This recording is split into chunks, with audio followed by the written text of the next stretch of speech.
When you spend 2 decades wearing a motorcycle club patch, serving in leadership, and half a century raised in the life, among some of the largest organizations on record, there are several life lessons to be learned. This is one of those lessons. One thing that has proven true in the 20 years that I wore a patch is that conflict is inevitable.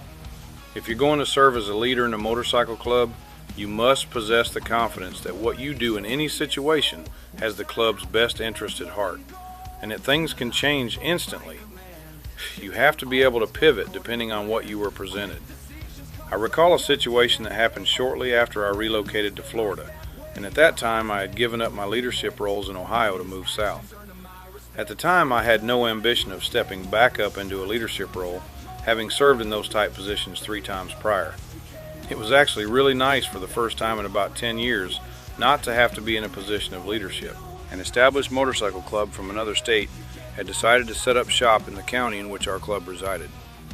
Now, one thing you should know is that motorcycle clubs are very territorial. It's one of those traditional things that they've held on to and just can't let go. See, I was always told it was because back in the day, some motorcycle clubs ran criminal organizations like prostitution and drug distribution. Allegedly. And just like in any sales position, you don't want your territory defiled by competition.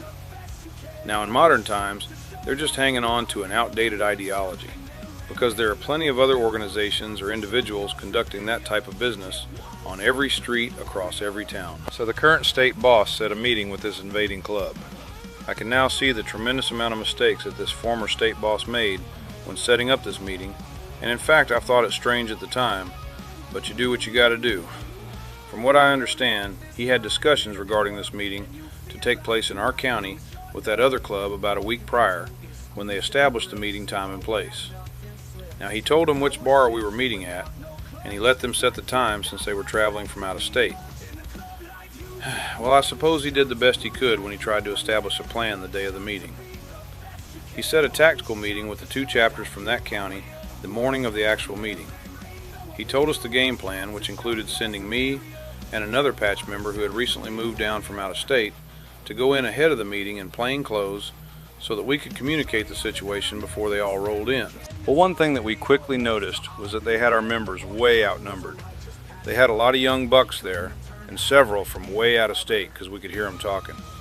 Now, they weren't all that observant either, because they were talking openly, shooting pool and such, when technically they were citizens in that bar, including me and the other club brother. But I quickly noticed that they also had incognito members in there as well, because their patched members were talking to them about the meeting, which kind of gave it up.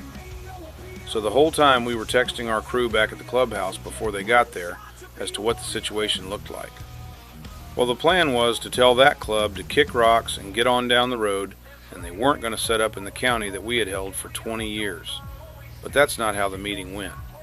We couldn't hear the meeting because they held it out back in the backyard, and we were still sitting at the bar, pretending to be clueless citizens.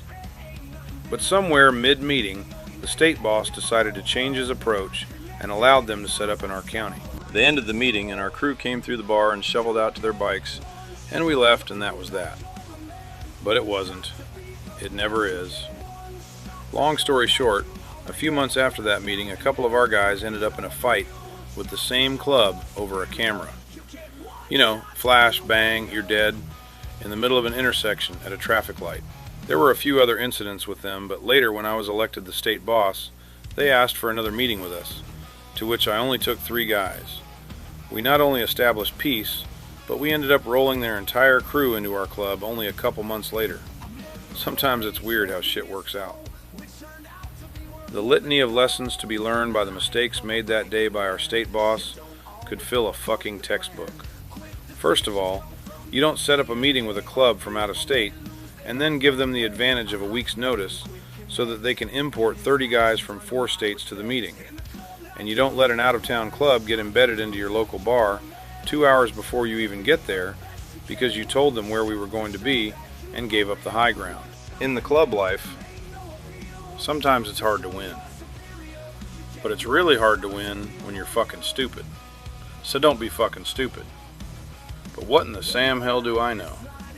I'm just Tabasco the Biker. Keep it real. In the club life, you get one shot to prove that you're a